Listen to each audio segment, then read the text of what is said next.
بسم الله الرحمن الرحيم والصلاة والسلام على أشرف المرسلين. سلام الله عليكم متابعينا الكرام.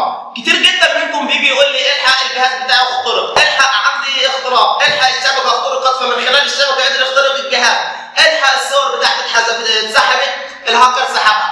أنا النهارده هاجي أقول لك إزاي تقدر تعرف إن اللابتوب بتاعك أو البي سي بتاعك مخترق بدون ما تلجأ لأي برامج إطلاقا، بدون ما نستخدم سكريبتات، بدون ما نستخدم كراكات، بدون ما نستخدم باتشات. يلا بينا أقول لك إزاي تقدر تكتشف الهاكر الاختراق اللي على الجهاز بتاعك. يلا بينا على الشرح.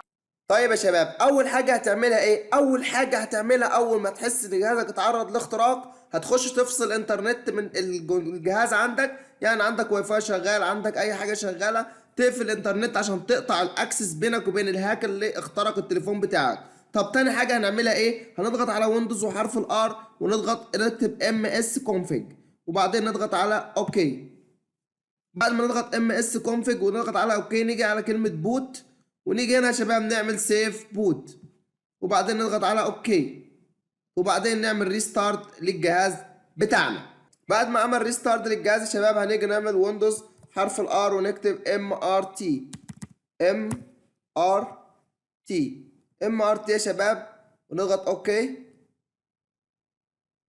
وهيبدأ دلوقتي نضغط على يس، نبدأ نعمل فول سكان للجهاز مرة تانية. نيجي هنا نضغط على نيكست ونضغط على فول سكان للجهاز، يبدأ يعمل سكان للجهاز كامل ويفحص كل الهاكينج اللي عمله ويشيل لك الموضوع يعني. بس يا شباب طبعا زي ما قلت لك ده كحل ابتدائي، ولكن كحل كويس ومناسب انت تغير نسخة ويندوز يعني مش هتخسر كتير، يعني الموضوع سهل وبسيط وبيقفلش وحاجات بسيطة جدا جدا جدا جدا، مش هتستخدمك ملايين ولكن هتستنزفك نفسيا لما تتعرض لعملية اختراق. احنا بنحل لك المشكلة دي بدون ما تلجأ لأي برامج. بس يا شباب ده كان ملخص شرح النهارده، ما تنساش تعمل لايك للفيديو وانت مش مشترك في القناة، اشترك في القناة وفعل زر الجرس المشترك عشان كل جديد بننزله. شكرا لكم والسلام عليكم ورحمة الله.